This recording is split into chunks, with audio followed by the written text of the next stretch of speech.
Hello ਦੋਸਤੋ, ਮੈਂ ਮਨੀਸ਼ ਕੁਮਾਰ ਸਵਾਗਤ ਕਰਦਾ ਹਾਂ ਤੁਹਾਡੇ ਆਪਣੇ ਚੈਨਲ 24/7 ਐਜੂਕੇਸ਼ਨ ਹੱਬ ਪੰਜਾਬ ਦੇ ਉੱਪਰ।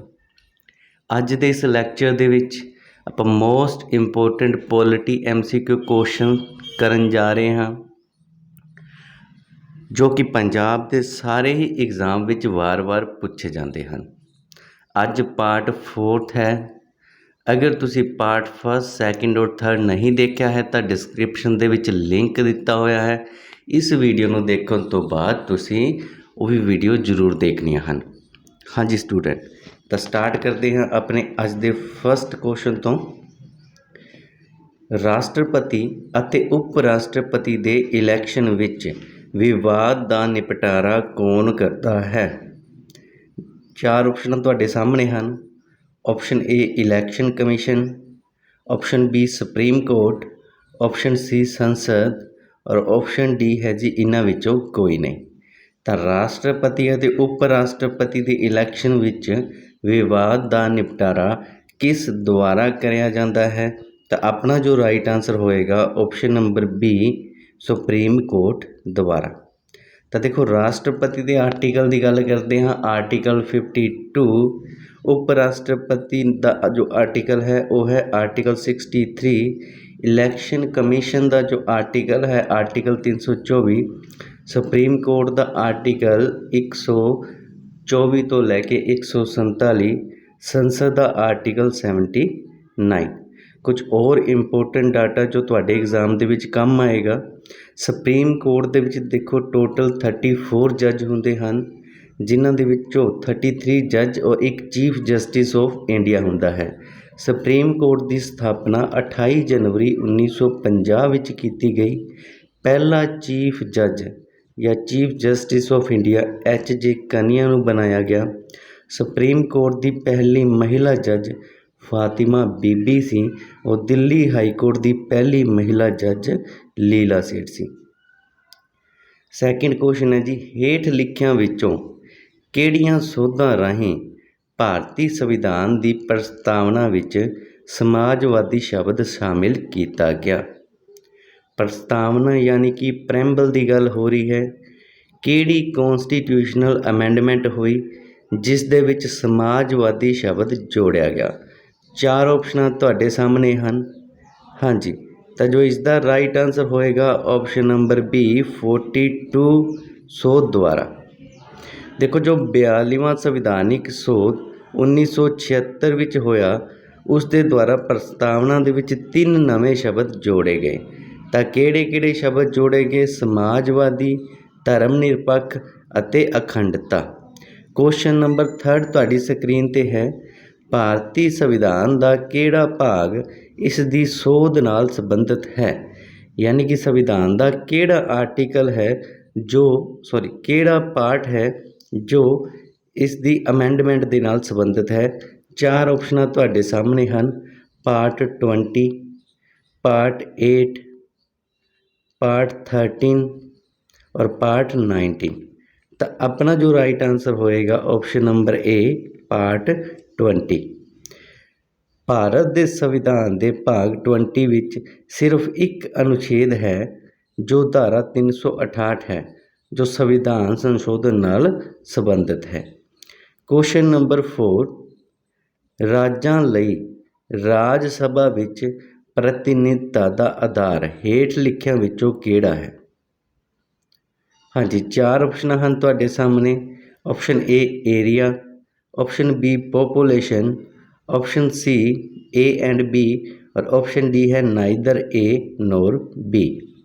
तो देखो जो राज्यों के विच जो स्टेट दे विच जो राज सभा की प्रतिनिधिता होंदी है उसका आधार की मन्निया गया है?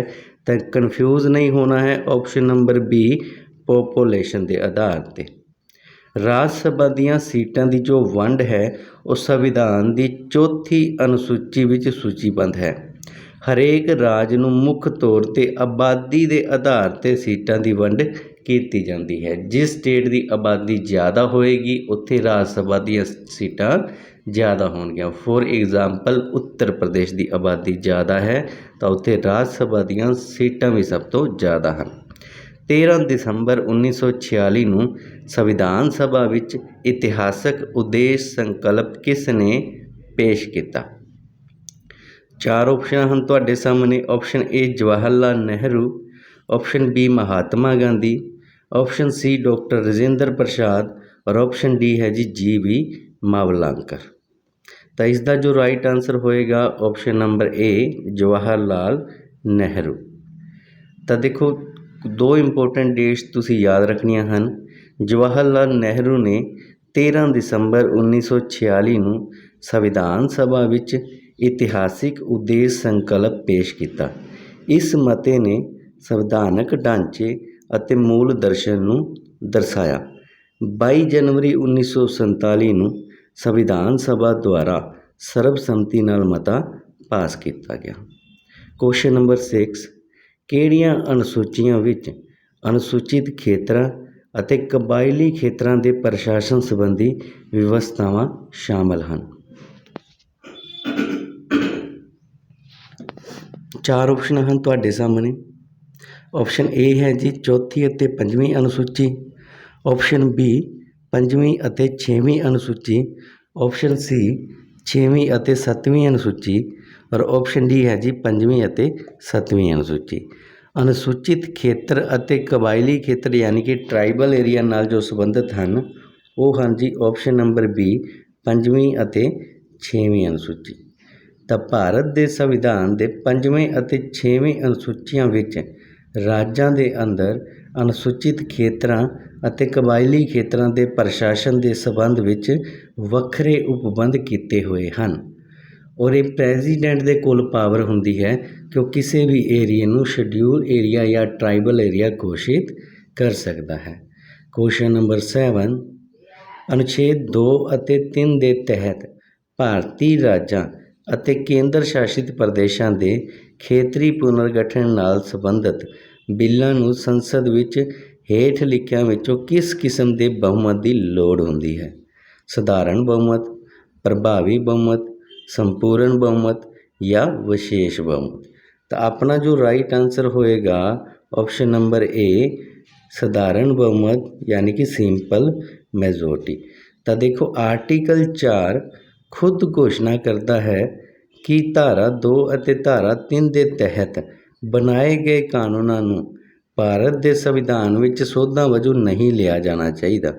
ਅਜਿਹੇ ਕਾਨੂੰਨ ਸਧਾਰਨ ਬਹੁਮਤ ਦੁਆਰਾ ਅਤੇ ਆਮ ਵਿਧਾਨਕ ਪ੍ਰਕਿਰਿਆ ਦੁਆਰਾ ਪਾਸ ਕੀਤੇ ਜਾ ਸਕਦੇ ਹਨ। ਕੁਐਸਚਨ ਨੰਬਰ 8, ਕਿਸ ਕਮੇਟੀ ਨੇ ਪ੍ਰਸ਼ਾਸਨਿਕ ਸਹੂਲਤ ਦੇ ਆਧਾਰ ਤੇ ਰਾਜਾਂ ਦੇ ਪੁਨਰਗਠਨ ਦੀ ਸਿਫਾਰਿਸ਼ ਕੀਤੀ? JVP ਕਮੇਟੀ, SK ਦਰ ਕਮੇਟੀ, ਫਜ਼ਲ ਅਲੀ ਕਮਿਸ਼ਨ ਔਰ ਸਰਕਾਰੀਆ ਕਮਿਸ਼ਨ। ਤਾਂ ਆਪਣਾ ਜੋ ਰਾਈਟ ਆਨਸਰ ਹੋਏਗਾ ਆਪਸ਼ਨ ਨੰਬਰ ਬੀ ਹੋ ਜਾਏਗਾ SK ਦਰ ਕਮਿਸ਼ਨ। ਥੋੜ੍ਹਾ ਕਨਫਿਊਜ਼ ਨਹੀਂ ਹੋਣਾ ਹੈ। ਅਗਰ ਆਪਾਂ ਗੱਲ ਕਰਦੇ ਹਾਂ ਭਾਸ਼ਾਈ ਪ੍ਰਾਂਤ ਕਮਿਸ਼ਨ ਜਿਸ ਨੂੰ SK ਦਰ ਕਮਿਸ਼ਨ ਵੀ ਕਿਹਾ ਜਾਂਦਾ ਹੈ ਨੇ ਭਾਸ਼ਾ ਦੇ ਆਧਾਰ 'ਤੇ ਨਹੀਂ ਸਗੋਂ ਪ੍ਰਸ਼ਾਸਨਿਕ ਸਹੂਲਤਾਂ ਦੇ ਆਧਾਰ 'ਤੇ ਰਾਜਾਂ ਦੇ ਪੁਨਰਗਠਨ ਦੀ ਸਿਫਾਰਿਸ਼ ਕੀਤੀ। ਦੇਖੋ ਅਗਰ ਆਪਾਂ ਗੱਲ ਕਰਦੇ ਹਾਂ SK ਦਰ ਦੀ ਤਾਂ ਇਸ ਨੇ ਕੀ ਕਿਹਾ ਸਟੇਟਾਂ ਦਾ ਜੋ ਬਟਵਾਰਾ ਹੈ ਉਹ ਪ੍ਰਸ਼ਾਸਨਿਕ ਸਹੂਲਤਾਂ ਦੇ ਆਧਾਰ 'ਤੇ ਹੋਣਾ ਚਾਹੀਦਾ ਹੈ। ਬਟ ਜੋ ਫਜ਼ਲ ਅਲੀ ਕਮਿਸ਼ਨ ਸੀ ਉਹਨਾਂ ਨੇ ਬੇਸ ਕੀ ਮੰਨਿਆ ਲੈਂਗੁਏਜ। ਤਾਂ ਐਂਡ ਦੇ ਵਿੱਚ ਕੀ ਹੈ ਜਿੰਨੀਆਂ ਵੀ ਸਟੇਟਾਂ ਦਾ ਪੁਨਰਗਠਨ ਹੋਇਆ ਲੈਂਗੁਏਜ ਬੇਸਡ ਹੋਇਆ ਔਰ ਪਹਿਲੀ ਸਟੇਟ ਆਂਧਰ ਪ੍ਰਦੇਸ਼ ਸੀ ਜੋ ਲੈਂਗੁਏਜ ਦੇ ਬੇਸ 'ਤੇ ਸਟੇਟ ਬਣੀ। ਕੁਐਸਚਨ ਨੰਬਰ 9, ਕਿਹੜਾ ਆਰਟੀਕਲ ਦੱਸਦਾ ਹੈ ਕਿ ਪ੍ਰਧਾਨ ਮੰਤਰੀ ਦੇ ਨਾਲ ਪ੍ਰਧਾਨ ਮੰਤਰੀ ਦੀ ਇੱਕ ਪਰਿਸ਼ਦ ਹੋਵੇਗੀ ਜੋ ਰਾਸ਼ਟਰਪਤੀ ਨੂੰ ਸਹਾਇਤਾ ਅਤੇ ਸਲਾਹ ਦੇਵੇਗੀ? ਆਰਟੀਕਲ ਨੰਬਰ 73, ਆਰਟੀਕਲ 74, ਆਰਟੀਕਲ 75 ਔਰ ਆਰਟੀਕਲ 76। ਤਾਂ ਆਪਣਾ ਜੋ ਰਾਈਟ ਆਨਸਰ ਹੋਏਗਾ ਆਪਸ਼ਨ ਨੰਬਰ ਬੀ 74। ਦੇਖੋ ਭਾਰਤ ਦੇ ਸੰਵਿਧਾਨ ਦਾ ਅਨੁਛੇਦ 74 ਮੰਤਰੀ ਮੰਡਲ ਦੀ ਵਿਵਸਥਾ ਕਰਦਾ ਹੈ ਜੋ ਰਾਸ਼ਟਰਪਤੀ ਦੇ ਕਾਰਜਾਂ ਅਤੇ ਅਭਿਆਸ ਵਿੱਚ ਰਾਸ਼ਟਰਪਤੀ ਦੀ ਮਦਦ ਕਰੇਗਾ। ਅਗਰ ਆਪਾਂ ਗੱਲ ਕਰਦੇ ਹਾਂ ਆਰਟੀਕਲ ਨੰਬਰ 75 ਦੀ, ਤਾਂ ਪ੍ਰਧਾਨ ਮੰਤਰੀ ਦੀ ਨਿਯੁਕਤੀ ਰਾਸ਼ਟਰਪਤੀ ਦੁਆਰਾ ਕੀਤੀ ਜਾਵੇਗੀ ਅਤੇ ਬਾਕੀ ਮੰਤਰੀਆਂ ਦੀ ਨਿਯੁਕਤੀ ਪ੍ਰਧਾਨ ਮੰਤਰੀ ਦੀ ਸਲਾਹ 'ਤੇ ਰਾਸ਼ਟਰਪਤੀ ਦੁਆਰਾ ਕੀਤੀ ਜਾਵੇਗੀ। ਇੱਕ ਚੀਜ਼ ਯਾਦ ਰੱਖਣੀ ਹੈ, ਮੰਤਰੀ ਪਰਿਸ਼ਦ ਸਮੂਹਿਕ ਤੌਰ 'ਤੇ ਲੋਕ ਸਭਾ ਪ੍ਰਤੀ ਜ਼ਿੰਮੇਵਾਰ ਹੋਵੇਗੀ। ਭਾਰਤ ਦਾ ਪਹਿਲਾ ਵਿਦੇਸ਼ ਮੰਤਰੀ ਜਵਾਹਰ ਲਾਲ ਨਹਿਰੂ ਸੀ। 1962 ਵਿੱਚ ਭਾਰਤ ਚੀਨ ਯੁੱਧ ਸਮੇਂ ਭਾਰਤ ਦਾ ਰੱਖਿਆ ਮੰਤਰੀ ਕ੍ਰਿਸ਼ਨਾ ਮੈਨਨ ਸੀ। ਡਾਕਟਰ ਮਨਮੋਹਨ ਸਿੰਘ ਨੂੰ ਭਾਰਤ ਦੇ ਆਰਥਿਕ ਸੁਧਾਰ ਦਾ ਪਿਤਾ ਕਿਹਾ ਜਾਂਦਾ ਹੈ। ਕੁਐਸਚਨ ਨੰਬਰ 10 ਹੈ ਜੀ, ਅਧਿਕਤਮ ਮਿਆਦ ਕਿੰਨੀ ਹੈ ਜਿਸ ਲਈ ਇੱਕ MP ਲੋਕ ਸਭਾ ਵਿੱਚ ਗੈਰ ਹਾਜ਼ਰ ਰਹਿ ਸਕਦਾ ਹੈ? 4 ਆਪਸ਼ਨਾਂ ਤੁਹਾਡੇ ਸਾਹਮਣੇ ਹਨ। ਇਸ ਦਾ ਜੋ ਰਾਈਟ ਆਨਸਰ ਹੈ ਜੀ 2 ਮੰਥ ਯਾਨੀ ਕਿ 60 ਦਿਨ। ਕੁਝ ਇੰਪੋਰਟੈਂਟ ਫੈਕਟ, ਭਾਰਤ ਦੇ ਸੰਵਿਧਾਨ ਦੇ ਅਨੁਛੇਦ 101 ਦੇ ਅਨੁਸਾਰ ਜੇਕਰ ਸੰਸਦ ਦੇ ਕਿਸੇ ਵੀ ਸਦਨ ਦਾ ਕੋਈ ਮੈਂਬਰ 60 ਦਿਨਾਂ ਦੀ ਮਿਆਦ ਲਈ ਸੰਸਦ ਦੀ ਜਾਂ ਸਦਨ ਦੀ ਇਜਾਜ਼ਤ ਤੋਂ ਬਿਨਾਂ ਉਸ ਦੀਆਂ ਸਾਰੀਆਂ ਮੀਟਿੰਗਾਂ ਵਿੱਚ ਗੈਰ ਹਾਜ਼ਰ ਰਹਿੰਦਾ ਹੈ ਤਾਂ ਉਸ ਦੀ ਸੀਟ ਖਾਲੀ ਘੋਸ਼ਿਤ ਕਰ ਦਿੱਤੀ ਜਾਏਗੀ। ਕੁਐਸਚਨ ਨੰਬਰ 11, ਕਿਸ ਸਾਲ ਸੁਪਰੀਮ ਕੋਰਟ ਨੇ ਰਾਸ਼ਟਰੀ ਨਿਆਇਕ ਨਿਯੁਕਤੀ ਕਮਿਸ਼ਨ, ਜਿਸ ਨੂੰ ਨੈਸ਼ਨਲ ਜੁਡੀਸ਼ਰੀ ਅਪੁਆਇੰਟਮੈਂਟ ਕਮਿਸ਼ਨ ਕਿਹਾ ਜਾਂਦਾ ਹੈ, ਐਕਟ ਨੂੰ ਗੈਰ ਸੰਵਿਧਾਨਿਕ ਅਤੇ ਬੇਕਾਰ ਘੋਸ਼ਿਤ ਕੀਤਾ? 4 ਆਪਸ਼ਨਾਂ ਹਨ ਤੁਹਾਡੇ ਸਾਹਮਣੇ। Option A 2010, option B 2013, option C 2015 ਔਰ ਆਪਸ਼ਨ D ਹੈ ਜੀ 2018। ਤਾਂ ਇਸ ਦਾ ਜੋ ਰਾਈਟ ਆਨਸਰ ਹੈ ਆਪਸ਼ਨ C 2015। ਭਾਰਤ ਦੀ ਸੁਪਰੀਮ ਕੋਰਟ ਨੇ 2015 ਵਿੱਚ ਜੋ 99 ਸੰਵਿਧਾਨਿਕ ਸੋਧ ਹੋਈ ਉਸ ਦੇ ਨਾਲ ਰਾਸ਼ਟਰੀ ਨਿਆਇਕ ਕਮਿਸ਼ਨ ਐਕਟ ਨੂੰ ਗੈਰ ਸੰਵਿਧਾਨਿਕ ਅਤੇ ਰੱਦ ਕਰਾਰ ਦਿੱਤਾ। ਐਗਜ਼ਾਮ ਵਿੱਚ ਪੁੱਛਿਆ ਜਾਂਦਾ ਹੈ ਕਿਹੜਾ ਸੰਵਿਧਾਨ ਸੰਸ਼ੋਧਨ ਹੈ ਜਿਸ ਨੂੰ ਸੁਪਰੀਮ ਕੋਰਟ ਨੇ ਗੈਰ ਕਾਨੂੰਨੀ ਅਤੇ ਰੱਦ ਘੋਸ਼ਿਤ ਕੀਤਾ? ਅੰਤਰਰਾਜੀ ਕੌਂਸਲ ਇੰਟਰ ਸਟੇਟ ਕਾਉਂਸਿਲ ਦੀ ਸਥਾਪਨਾ ਕੌਣ ਕਰਦਾ ਹੈ? ਆਪਸ਼ਨ A ਹੈ ਪਾਰਲੀਮੈਂਟ, ਆਪਸ਼ਨ B ਹੈ vice president, option C president ਔਰ ਆਪਸ਼ਨ D ਹੈ ਜੀ ਪ੍ਰਾਈਮ ਮਿਨਿਸਟਰ। ਤਾਂ ਇੰਟਰ ਸਟੇਟ ਕਾਉਂਸਿਲ ਦੀ ਸਥਾਪਨਾ ਪ੍ਰੈਜ਼ੀਡੈਂਟ ਦੁਆਰਾ ਕੀਤੀ ਜਾਂਦੀ ਹੈ। ਆਰਟੀਕਲ 263 ਦੇ ਤਹਿਤ ਰਾਸ਼ਟਰਪਤੀ ਰਾਜਾਂ ਅਤੇ ਕੇਂਦਰ ਅਤੇ ਰਾਜਾਂ ਵਿਚਕਾਰ ਤਾਲਮੇਲ ਨੂੰ ਪ੍ਰਭਾਵਿਤ ਕਰਨ ਲਈ ਅੰਤਰਰਾਜੀ ਕੌਂਸਲ ਦੀ ਸਥਾਪਨਾ ਕਰਦਾ ਹੈ। ਰਾਸ਼ਟਰਪਤੀ ਅਜਿਹੀ ਕੌਂਸਲ ਦੀ ਸਥਾਪਨਾ ਕਰ ਸਕਦਾ ਹੈ ਜੇਕਰ ਕਿਸੇ ਸਮੇਂ ਉਸ ਨੂੰ ਇਹ ਜਾਪਦਾ ਹੈ ਕਿ ਇਸ ਦੀ ਸਥਾਪਨਾ ਦੁਆਰਾ ਲੋਕ ਹਿੱਤਾਂ ਦੀ ਸੇਵਾ ਕੀਤੀ ਜਾ ਸਕਦੀ ਹੈ। ਕੁਐਸਚਨ ਨੰਬਰ 13, ਜ਼ੋਨਲ ਕੌਂਸਲ ਕਿਸ ਕਿਸਮ ਦੀਆਂ ਸੰਸਥਾਵਾਂ ਹਨ? ਸੰਵਿਧਾਨਿਕ ਸੰਸਥਾਵਾਂ, ਵਿਧਾਨਕ ਸੰਸਥਾਵਾਂ, ਗੈਰ ਵਿਧਾਨਕ ਸੰਸਥਾਵਾਂ ਔਰ ਵਾਧੂ ਸੰਵਿਧਾਨਿਕ ਸੰਸਥਾਵਾਂ? ਤਾਂ ਇਸ ਦਾ ਜੋ ਰਾਈਟ ਆਨਸਰ ਹੋਏਗਾ ਆਪਸ਼ਨ ਨੰਬਰ B ਹੋ ਜਾਏਗਾ ਵਿਧਾਨਕ ਸੰਸਥਾਵਾਂ, ਜਿਸ ਨੂੰ ਸਟੈਚੂਟਰੀ ਬੋਡੀ ਕਿਹਾ ਜਾਂਦਾ ਹੈ। ਭਾਰਤ ਵਿੱਚ ਜ਼ੋਨਲ ਕੌਂਸਲਾਂ ਵਿਧਾਨਕ ਸੰਸਥਾਵਾਂ ਹਨ। ਉਹ ਸੰਵਿਧਾਨਿਕ ਨਹੀਂ ਹਨ ਕਿਉਂਕਿ ਸੰਵਿਧਾਨ ਦੇ ਵਿੱਚ ਇਹਨਾਂ ਦਾ ਆਰਟੀਕਲ ਨਹੀਂ ਹੈ। ਉਹ ਸੰਸਦ ਦੇ ਇੱਕ ਐਕਟ ਦੁਆਰਾ ਸਥਾਪਿਤ ਕੀਤੇ ਗਏ ਹਨ, ਅਰਥਾਤ 1956 ਦੇ ਰਾਜ ਪੁਨਰਗਠਨ ਐਕਟ ਦੁਆਰਾ ਬਣਾਏ ਗਏ ਹਨ। Question number 14, that is very important question, emergency ਦੀ ਘੋਸ਼ਣਾ ਨੂੰ ਸੰਸਦ ਦੇ ਦੋਵਾਂ ਸਦਨਾਂ ਦੁਆਰਾ ਕਿੰਨੇ ਸਮੇਂ ਵਿੱਚ ਮਨਜ਼ੂਰੀ ਮਿਲਣੀ ਚਾਹੀਦੀ ਹੈ? ਆਪਸ਼ਨ A 15 ਦਿਨ, ਆਪਸ਼ਨ B 1 ਮਹੀਨਾ, ਆਪਸ਼ਨ C 2 ਮਹੀਨੇ, ਆਪਸ਼ਨ D ਹੈ 3 ਮਹੀਨੇ। ਤਾਂ ਐਮਰਜੈਂਸੀ ਦੀ ਜੋ ਘੋਸ਼ਣਾ ਹੁੰਦੀ ਹੈ ਸੰਸਦ ਦੇ ਦੋਵਾਂ ਸਦਨਾਂ ਦੁਆਰਾ, ਇਸ ਨੂੰ 1 ਮਹੀਨੇ ਦੇ ਵਿੱਚ ਮਨਜ਼ੂਰੀ ਮਿਲਣੀ ਜ਼ਰੂਰੀ ਹੈ। ਕੁਝ ਇੰਪੋਰਟੈਂਟ ਡਾਟਾ, ਰਾਸ਼ਟਰੀ ਐਮਰਜੈਂਸੀ ਨੂੰ ਇਸ ਦੇ ਜਾਰੀ ਹੋਣ ਦੀ ਮਿਤੀ ਤੋਂ 1 ਮਹੀਨੇ ਦੇ ਅੰਦਰ ਸੰਸਦ ਦੇ ਦੋਨੋਂ ਸਦਨਾਂ ਦੁਆਰਾ ਮਨਜ਼ੂਰੀ ਮਿਲਣੀ ਚਾਹੀਦੀ ਹੈ।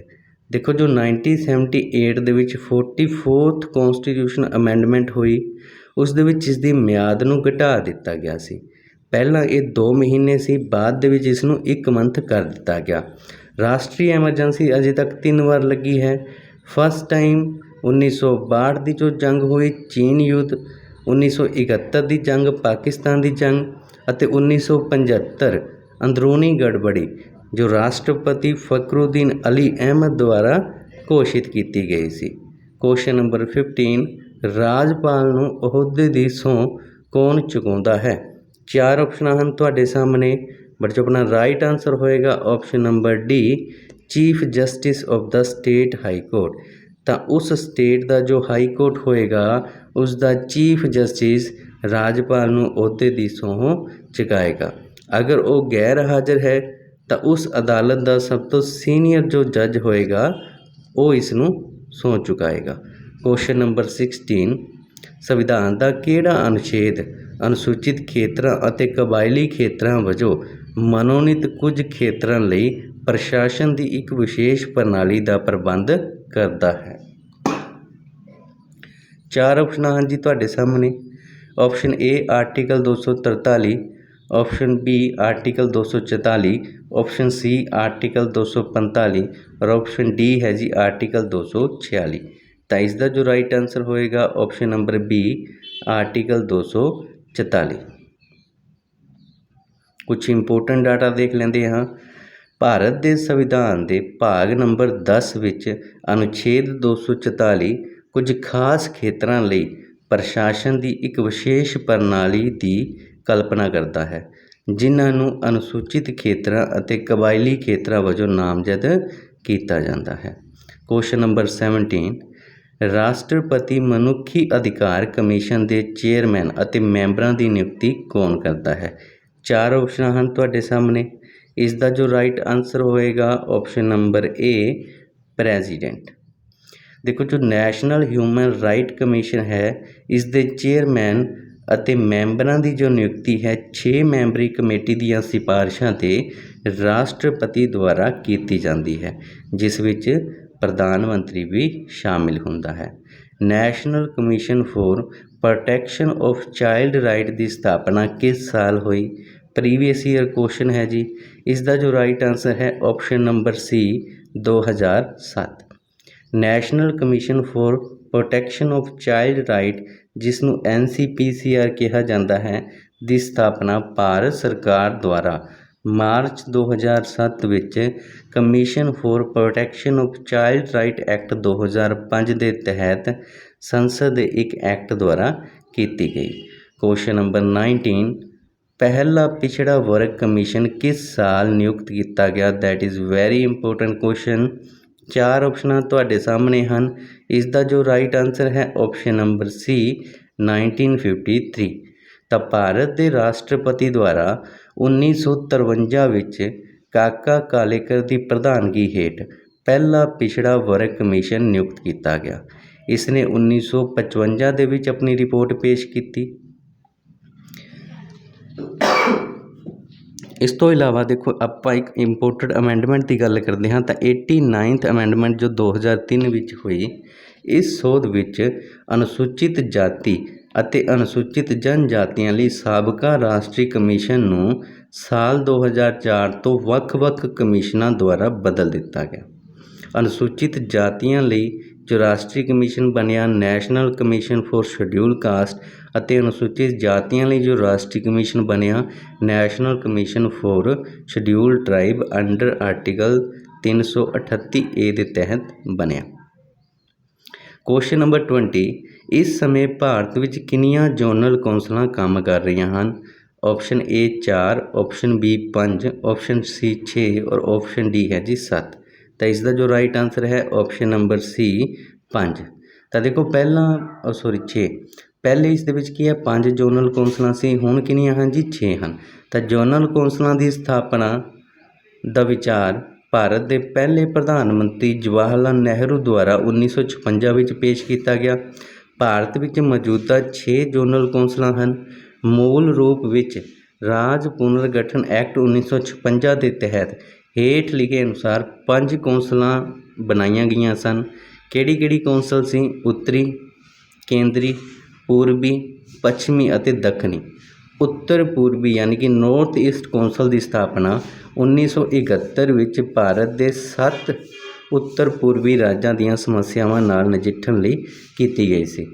हाँ जी स्टूडेंट अगर तुहानूं अज दा लैक्चर पसंद आया है तो इसनूं लाइक करो, वध तो वध शेयर करो ਔਰ ਅਗਰ ਤੁਸੀਂ ਚੈਨਲ 'ਤੇ ਨਵੇਂ ਹੋ ਤਾਂ ਇਸ ਚੈਨਲ ਨੂੰ ਸਬਸਕ੍ਰਾਈਬ ਵੀ ਕਰ ਲਓ।